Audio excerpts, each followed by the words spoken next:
اللہ علی کل شیء قدیر، بے شک اللہ ہر چیز پر خوب قدرت رکھنے والا ہے۔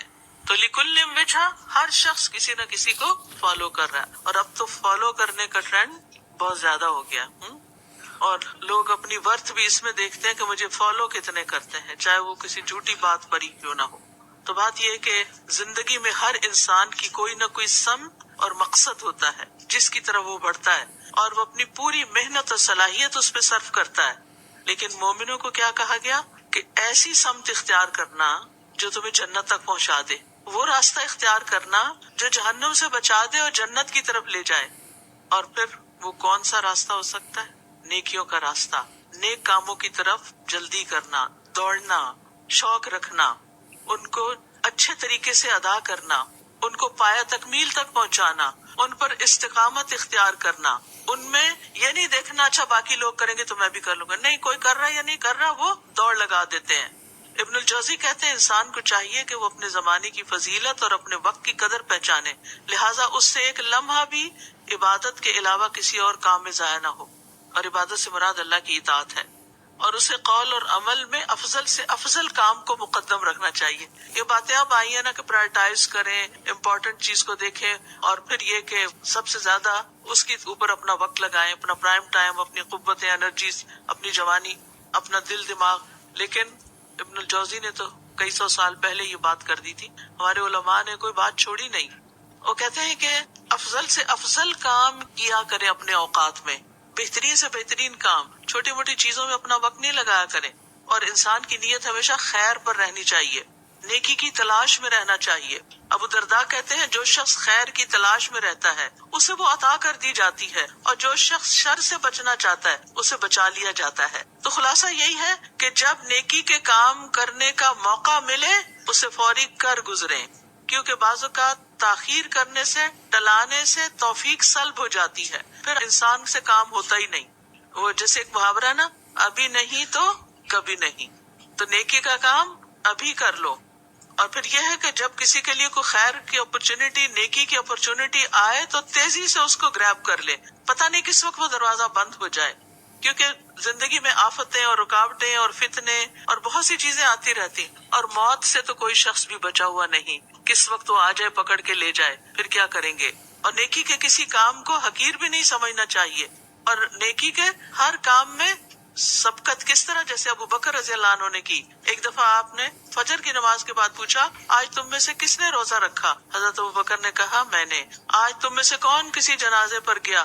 ابو بکر کہنے لگے میں گیا۔ آپ نے فرمایا تم میں سے آج کس نے مسکین کو کھانا کھلایا؟ ابو بکر رضی اللہ عنہ نے عرض کیا میں نے۔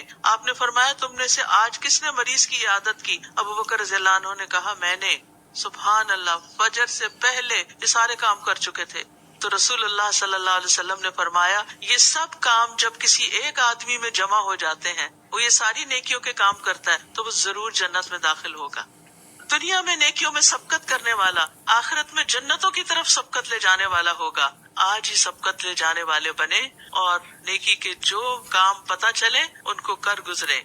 وَمِنْ حَيْثُ خَرَجْتَ، اور جہاں کہیں سے آپ نکلیں، فَوَلِّ وَجْهَكَ شَطْرَ الْمَسْجِدِ الْحَرَامِ، تو اپنا چہرہ مسجد حرام کی طرف پھیر لیجئے۔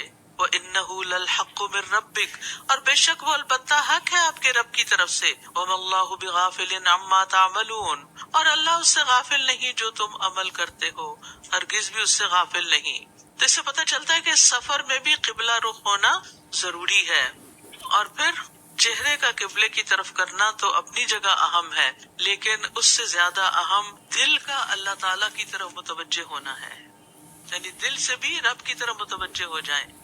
وَمِنْ حَيْثُ خَرَجْتَ، اور جہاں کہیں سے آپ نکلیں، فَوَلِّ وَجْهَكَ شَطْرَ الْمَسْجِدِ الْحَرَامِ، پھر دوبارہ حکم آ رہا ہے تو پھیر لیجیے اپنا چہرہ مسجد حرام کی طرف۔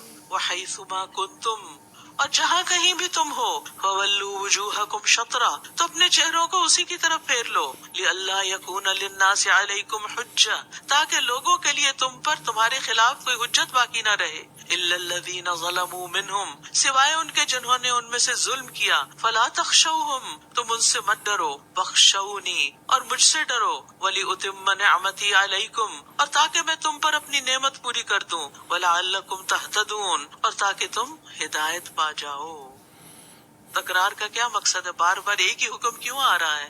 تاکہ اس حکم کو اہمیت دی جائے کہ دس از امپورٹنٹ، اس کے بغیر نماز نہیں ہوگی، اس کام میں کوئی سستی نہ ہو، کوتاہی نہ ہو، کیونکہ مخالفت بہت ہو رہی تھی نا، تو دلوں کو جمانے کے لیے بھی تکرار ہو رہی ہے۔ نبی صلی اللہ علیہ وسلم کو ایک دفعہ حکم مل جانا بھی کافی تھا، جیسے اور بہت سے احکامات میں ایک دفعہ حکم ملا اور وہ آپ نے عمل کر لیا، پھر آپ کے بعد امت نے عمل کر لیا۔ لیکن جب کسی چیز کی شدت سے مخالفت کی جا رہی ہو تو پھر کیا کرنا چاہیے؟ اس کے لیے مضبوطی اختیار کرنے کے لیے اتنی قوت فراہم کرنی چاہیے، چاہے علمی ہو، دلائل کی ہو، جیسے بھی۔ اور پھر یہاں پر وَلِأُتِمَّ نِعْمَتِي عَلَيْكُمْ، اور تاکہ میں تم پر اپنی نعمت تمام کر دوں۔ نعمت تمام کب ہوتی ہے؟ نعمت مکمل کب ہوتی ہے؟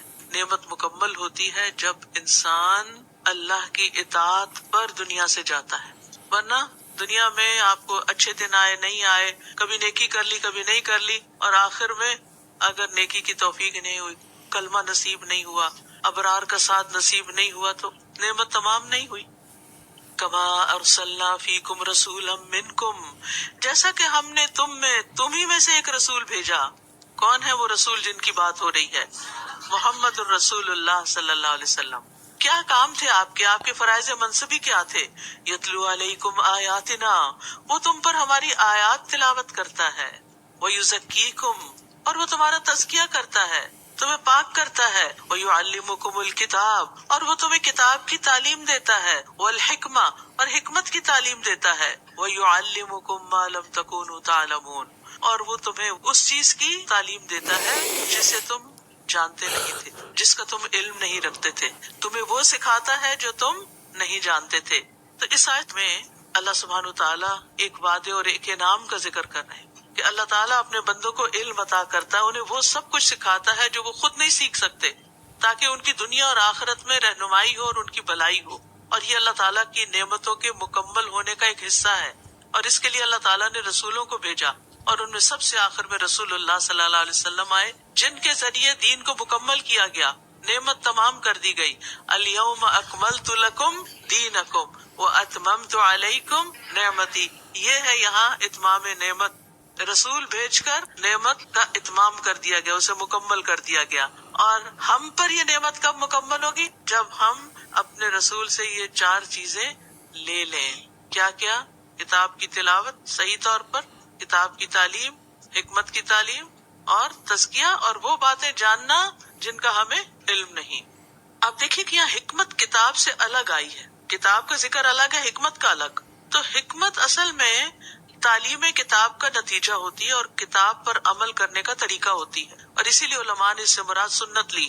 تو حکمت اس مہارت کا نام بھی ہے جس کے ذریعے انسان ہر چیز کو اس کے اصلی مقام پہ رکھتا ہے اور صحیح طریقے پہ کرتا ہے۔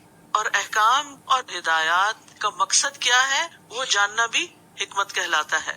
اور ہم کیا نہیں جانتے تھے اور جان سکتے نہیں تھے، وہ ہیں غیب کی خبریں، خاص طور پر جیسے مرنے کے بعد کی زندگی، جنت، دوزخ۔ یہ چیزیں انسان اپنی عقل سے کبھی بھی معلوم نہیں کر سکتا، یہ ہمیں رسولوں کے ذریعے ہی پتہ چلتی ہیں۔ انسان کے پاس کتنا بھی علم ہو لیکن ناقص ہے جب تک کہ وہ اللہ کے دین کو نہیں جانتا۔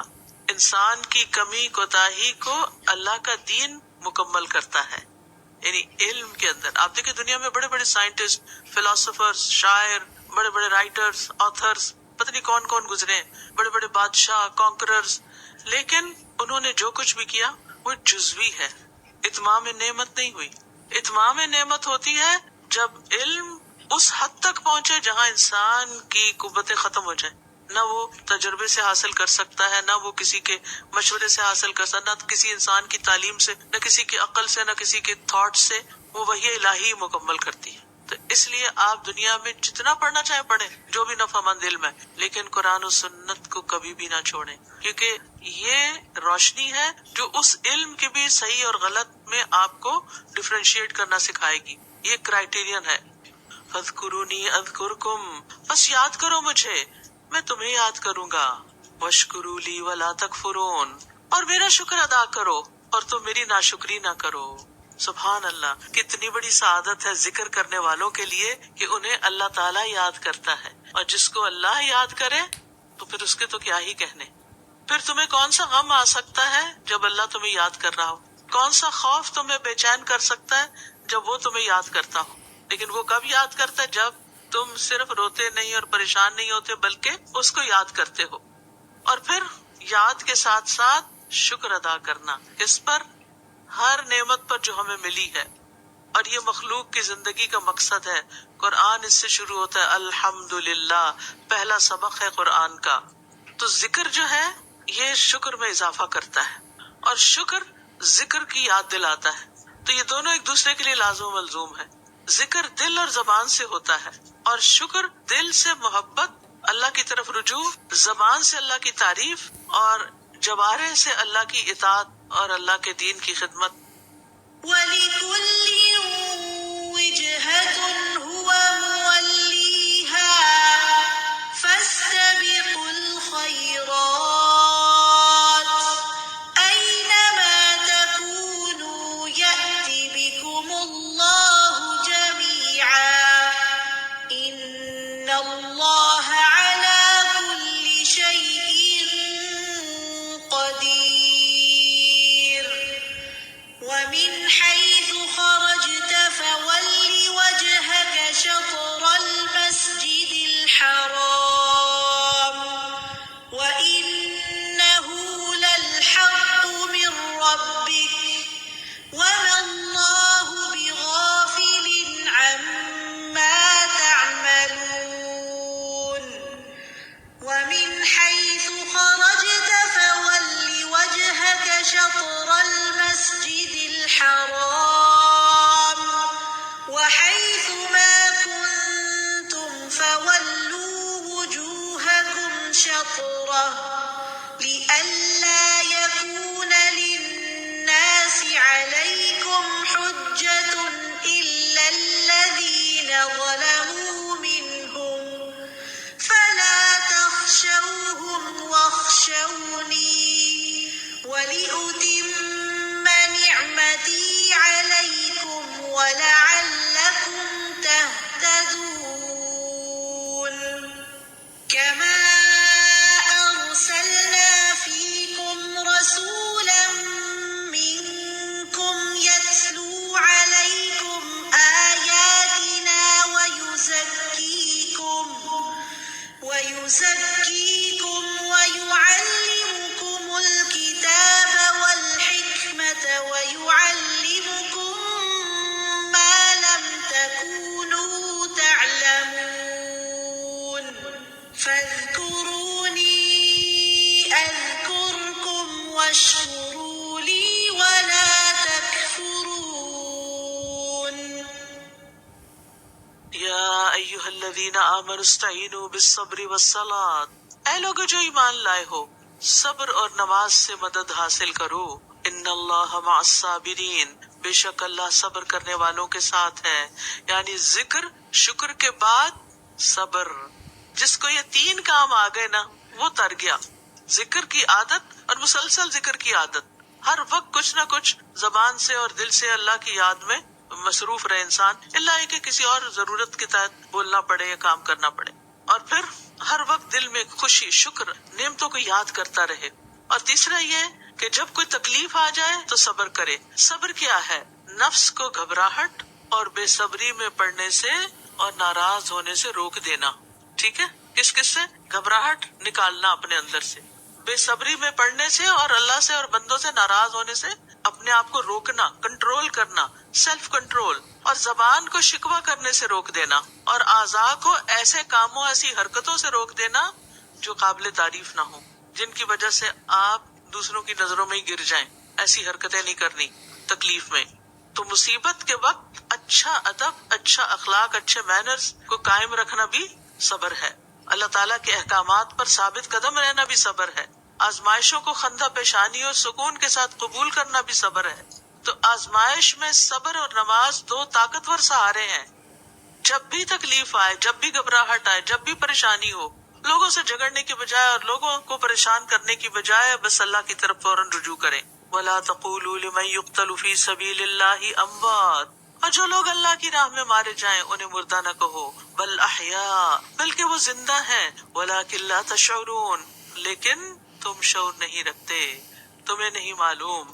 یاد رکھیے برزخ کی زندگی روحانی زندگی ہے، جسمانی نہیں ہے، ٹھیک ہے، مادی نہیں ہے.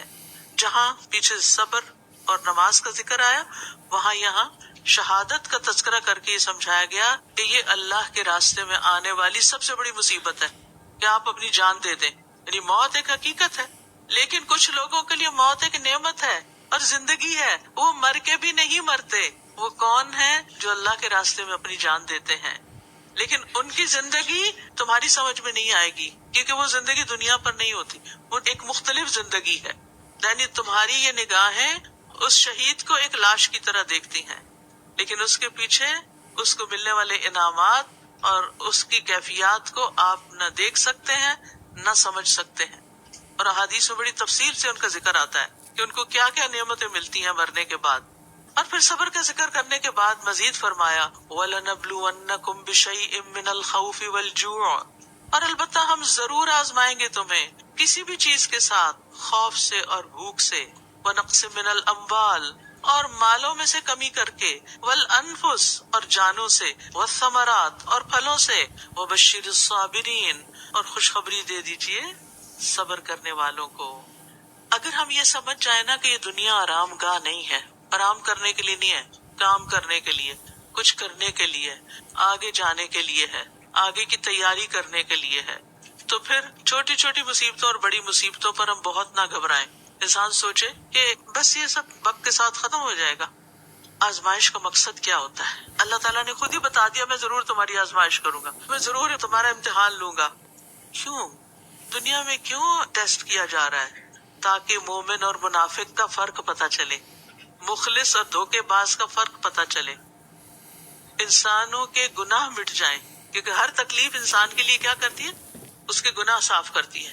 اور صابر بندوں کے درجات بڑھ جائیں، درجوں میں بلندی کے لیے. حدیث میں آتا ہے کہ ایک شخص جس کا اللہ کے یہاں درجہ بہت بلند ہوتا ہے، لیکن اس کے اعمال اتنے نہیں ہوتے کہ وہ اس کی وجہ سے اس درجے تک پہنچے، تو اللہ تعالیٰ اسے کسی مصیبت میں مبتلا کر دیتا ہے. اس پر وہ صبر کرتا ہے اور وہ بہت جلد اس درجے تک پہنچ جاتا ہے. تو in a way it's a blessing in disguise، کہ ایک اور شکل میں وہ تکلیف بندے کے لیے ایک بلیسنگ ہوتی ہے. لیکن ہم سمجھتے ہیں کہ ہم تو بڑے مسکین اور بڑے مجبور اور ہمارے ساتھ بڑی زیادتی ہو رہی ہے. نہیں، یہ اللہ کو پتا ہے. اللہ نعمتیں بھی دیتا ہے اور اللہ آزماتا بھی ہے. نعمتیں دیتا ہے کہ شکر کر کے درجے بلند کرو، جب ہم اس پہ شکر نہیں کرتے تو پھر اللہ تعالیٰ ایک اور طرف آزمائش میں ڈال کے دیکھتا ہے کہ اب شاید صبر کرے اور یہ آگے بڑھے. وَبَشِّرِ الصَّابِرِينَ، صبر کرنے والوں کو خوشخبری دے دیجئے. کیا ہے؟ الذین اذا اصابتهم مصیبت، یہ وہ لوگ ہیں کہ جب انہیں کوئی مصیبت آتی ہے، قالوا انا للہ وانا الیہ راجعون، تو یہ کہتے ہیں بے شک ہم اللہ ہی کے ہیں اور بے شک ہم اسی کی طرف لوٹ کر جانے والے ہیں. بات یہ ہے کہ انسان نہ خود اپنی مرضی سے اس دنیا میں آیا ہے اور نہ اپنی مرضی سے یہاں سے جانا ہے. اور جو کچھ میرے پاس ہے وہ بھی میرا نہیں، یہ سارا کچھ اللہ کی امانت ہے. وہ جب چاہے اپنی امانت لے لے. جو شخص یہ سمجھ جاتا ہے نا کہ میرے پاس جو کچھ ہے اللہ کی طرف سے امانت کے طور پہ ملا ہے، تو جب اللہ تعالیٰ واپس لیتا تو ناراض نہیں ہوتا. جیسے ام سلیم اپنے بیٹے کی وفات پر ناراض نہیں ہوئی، کوئی چیخ داڑ نہیں کی، کیونکہ انہیں پتا تھا یہ تو اللہ کی امانت ہے. اور شوہر کو بھی یہ کہا کہ اگر کوئی امانت واپس لینے آ جائے تو کیا کرو گے؟ تو واپس کر دیں گے. ناراض ہو کے نہیں، خوشی سے دیں گے. کہا تمہارا بیٹا بھی اللہ کی امانت تھی، اللہ نے لے لیا ہے. یہ کیا چیز تھی؟ ام سلیم کے منہ سے یہ الفاظ تاریخ کا ایک حصہ ہے کہ بیٹے کی وفات اور ماں یہ کہہ رہی ہے کہ اللہ کی امانت تھی، اللہ نے لے لی ہے، اب ناراض نہیں ہونا. کیا ہمارے اندر وہ ایمان ہے کہ ہماری کوئی چیز کھو جائے یا ہمیں کوئی تکلیف پہنچے اور ہم اتنا صبر کر جائیں کہ میری تقدیر میں چیز تھی، بس اللہ کی مرضی ہو گئی تو اب کیا کیا جائے؟ صبر کرتے ہیں تاکہ اجر تو ملے. اولئک علیہم صلوات من ربہم ورحمہ واولئک هم المہتدون، یہی وہ لوگ ہیں جن پر ان کے رب کی طرف سے نوازشیں اور رحمت ہے، اور یہی لوگ ہدایت یافتہ ہیں. گویا اللہ تعالیٰ صبر کرنے والوں کی قدر فرماتا ہے، ان کے دکھوں پر مرہم رکھتا ہے، انہیں دنیا میں سکون قلب اور آخرت میں جنتوں کی نعمتوں سے نوازا جائے گا، اور یہ رحمت انہیں زندگی کے ہر موڑ پر اللہ کی حفاظت میں رکھتی ہے. تو دنیا میں مصیبتوں سے، پریشانیوں سے نبٹنے کے لیے 3 باتیں یاد رکھیں. نمبر 1، ہم سب اللہ کے بندے، اللہ کی ملکیت ہیں، ہم خود نہیں آئے یہاں. نمبر 2، ہم اور ہماری ہر چیز اللہ کی ہے، سب فانی ہے۔ نمبر 3، آزمائشیں اور تکلیفیں بیکار نہیں جاتی، بلکہ ان کا اجر و ثواب ہمارے صبر کے مطابق ضرور ملے گا۔ جیسے صبر کیا تھا کس نے؟ حضرت ہاجرہ نے۔ لہذا صبر کرنے والوں کی اعلیٰ ترین مثال ایک خاتون کی یہاں دی جا رہی ہے، اب یعنی اس کی مناسبت سے ذکر آ رہا ہے۔ ان الصفا والمروہ من شعائر اللہ، بے شک صفا اور مروہ اللہ کی نشانیوں میں سے ہے۔ ایک عورت ڈیسپریٹلی اس وادی میں اپنے بچے کے لیے پانی کی تلاش میں دوڑتی ہے، کبھی صفا کی طرف جاتی ہے، کبھی مروہ کی طرف، کبھی ایک پہاڑی پہ چڑھ کے دیکھتی ہے کوئی پانی ملے، کبھی دوسری پہ۔ اللہ کو یہ ادا اتنی پسند آتی ہے کہ قیامت تک کے لوگوں کے لیے اسے حج کا رکن بنا دیا گیا کہ جو بھی عمرے یا حج پہ جائے گا جب تک وہاں نہیں دوڑے گا اس کا حج مکمل نہیں۔ صبر کرنے والوں کی اللہ ایسے قدر کرتا ہے کہ ان کے کاموں کو بھی قبول کر کے نشانی بنا دیتا ہے، لازوال کر دیتا ہے۔ اب جتنے لوگ چل رہے ہیں حضرت ہاجرہ کی پیروی میں اللہ کے حکم سے، لیکن پیروی تو انہیں کی ہو رہی ہے نا ایک طرح سے کہ وہ دوڑی تھی یہاں، سب کا ثواب کس کو جاتا ہوگا؟ سب سے پہلے جس نے کام کیا، اگرچہ وہ پانی کی تلاش میں تھی۔ تو اللہ کا حکم بڑی چیز ہے۔ تو جو کوئی اس گھر کا حج یا عمرہ کرے تو اس پر کچھ گناہ نہیں کہ ان دونوں کے درمیان چکر لگائے، اور جو کوئی خوشی سے نیکی کرے تو بے شک اللہ قدردان ہے، خوب علم رکھنے والا ہے۔ اللہ ہر نیکی کرنے والے کی قدردانی کرتا ہے۔ فإن اللہ شاکر علیم، ہر نیکی کرنے والے، اچھا کام کرنے والے کے لیے بڑی تسلی ہے کہ لوگ اکنالج کریں یا نہ، کوئی تعریف کرے یا نہ، کوئی ہمیں اس کا ریوارڈ دے یا نہ، کوئی ہمیں پوچھے یا نہ، کوئی ہماری عزت کرے یا نہ، کوئی ہم سے محبت کرے یا نہ، جن پر ہم نے احسان کیا ہو، لیکن اللہ تو قدردان ہے۔ سبحان اللہ، اگر اللہ قدردانی کر رہا ہے تو پھر کوئی غم ہونا چاہیے؟ ہر وقت اس بات پہ کڑتے رہنا اور اپنی صحت خراب کرنا کہ میرے بچے میری قدر نہیں کرتے، میرے شوہر میری قدر نہیں کرتے، میرے ماں باپ میرے محنتوں کی قدر نہیں کرتے، بھلے نہ کرے، کوئی بھی نہ کرے۔ فإن اللہ شاکر علیم، اللہ سب جانتا ہے کہ میرے بندے کیا محنت کر رہے ہیں اور وہ قدردان ہے، لیکن عمل خالص بس اللہ ہی کے لیے ہو، چاہے عبادات ہو چاہے کسی کی خدمت ہو، کیونکہ وہ بندوں کے اعمال کا علم رکھتا ہے، ان کے عمل ضائع نہیں کرے گا، ان کی نیتوں کے مطابق انہیں ضرور اجر دے گا، کیونکہ وہ علیم و حکیم ہے اور وہ اپنے عمل کا ثواب پا کر رہیں گے۔ ان الذين يكتمون ما انزلنا من البينات والهدى من بعد ما بيناه للناس في الكتاب اولئك يلعنهم الله ويلعنهم اللاعنون، بے شک وہ لوگ جو ہمارے نازل کردہ واضح دلائل اور ہدایت کو چھپاتے ہیں اس کے بعد کہ ہم نے اس کو کتاب میں لوگوں کے لیے کھول کر بیان کر دیا، ایسے ہی لوگوں پر اللہ لعنت کرتا ہے اور سب لعنت کرنے والے بھی ان پر لعنت کرتے ہیں۔ یاد رکھیے، بینات اور ہدایت آنے کے بعد ہمارا فرض بنتا ہے کہ ہم اسے قبول بھی کریں اور شیئر بھی کریں۔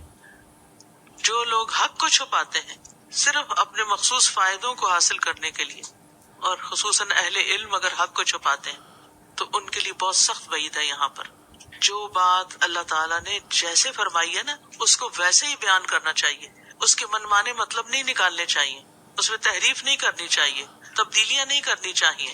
تو یہ لعنت نازل ہونے کے بڑے اسباب میں سے ایک سبب ہے حق کو چھپانا۔ الا الذین تابوا واصلحوا وبینوا فاولئک اتوب علیہم وانا التواب الرحیم، مگر وہ لوگ جنہوں نے توبہ کی اور اصلاح کر لی اور کھول کر بیان کر دیا، یعنی ریورس کیا اپنے عمل کو، تو یہی لوگ ہیں جن کی توبہ میں قبول کرتا ہوں اور میں بہت توبہ قبول کرنے والا، نہایت رحم کرنے والا ہوں۔ تو اس آیت سے پتہ چلتا ہے کہ جو لوگ غلطی کر لیں کسی بھی طرح کی، دین کے معاملے میں دنیا کے معاملے میں، اگر وہ سچی توبہ کریں، اپنے عمل کو ٹھیک کر لیں، پہلے سے اچھے انسان بن جائیں اور جو غلطی انہوں نے کی تھی اس کی اصلاح کر لیں تو اللہ ان کی توبہ قبول کر لیتا ہے۔ اللہ تعالیٰ بے حد مہربان ہے، رحیم ہے۔ اگر کوئی شخص حق کا دشمن بھی رہا ہو لیکن اگر یہ تین کام کر لے، کیا؟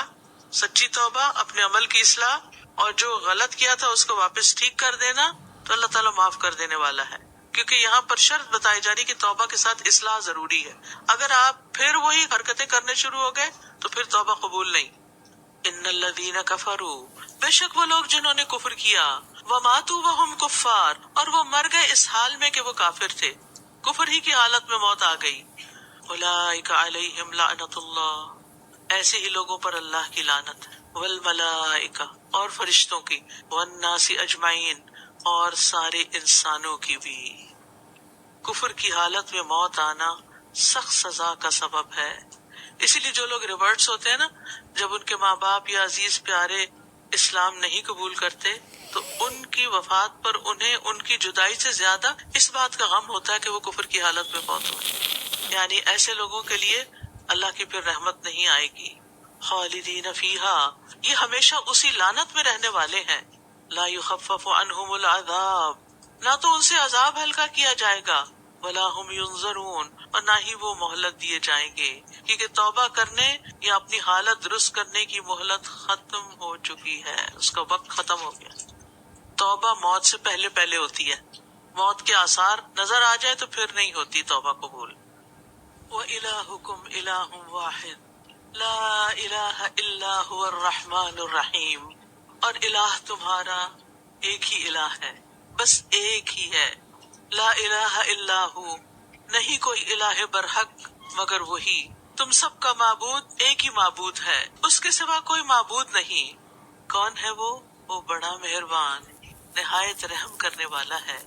اللہ سبحانہ وتعالیٰ اپنی ذات میں، اپنی صفات میں، اپنے اسماء میں، اپنے افعال میں اکیلا ہے.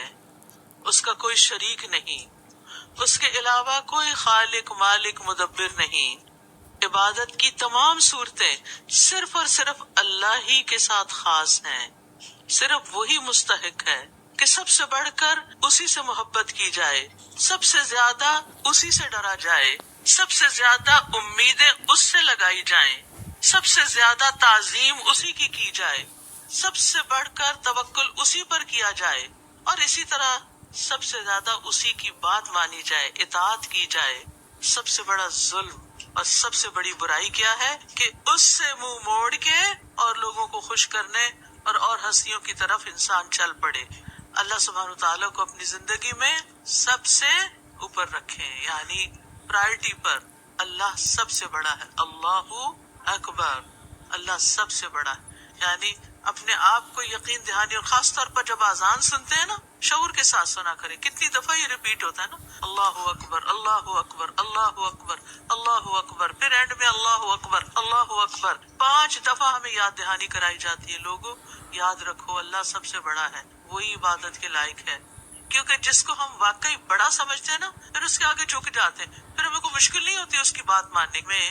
لیکن جس کو ہم کچھ نہیں سمجھتے نا، بے وقوف سمجھتے ہیں، تو پھر وہ کیسی بھی بات کرے ہم کہتے ہیں یہ تو ایسے ہی کہتا ہے، اس کی کیا کہنے. اس کی بات نہیں ہم سنتے، اس پہ توجہ نہیں کرتے، اس سے امپریس نہیں ہوتے.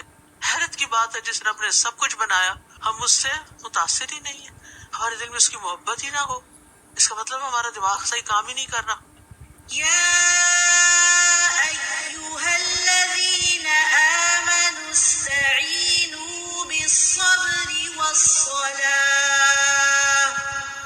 إن الله مع الصابرين. ولا تقولوا لمن يقتل في سبيل الله أموات بل أحياء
حج البيت أو اعتمر فلا جناح عليه أن يطوف بهما ومن تطوع خيرا فإن الله شاكر عليم إن الذين يكتمون ما أنزلنا من البينات والهدى من بعد ما بيناه للناس في الكتاب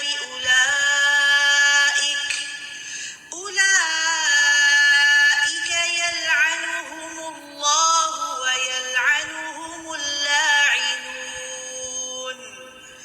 إلا الذين تابوا وأصلحوا وبينوا فأولئك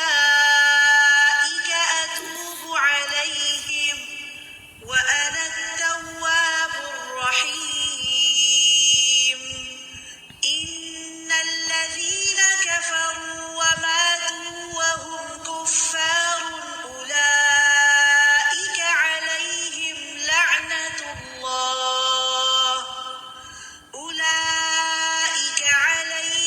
لعنة الله والملائكة والناس أجمعين خالدين فيها لا يخفف عنهم العذاب ولا هم ينظرون وإلهكم إله واحد لا إله إلا هو الرحمن الرحيم.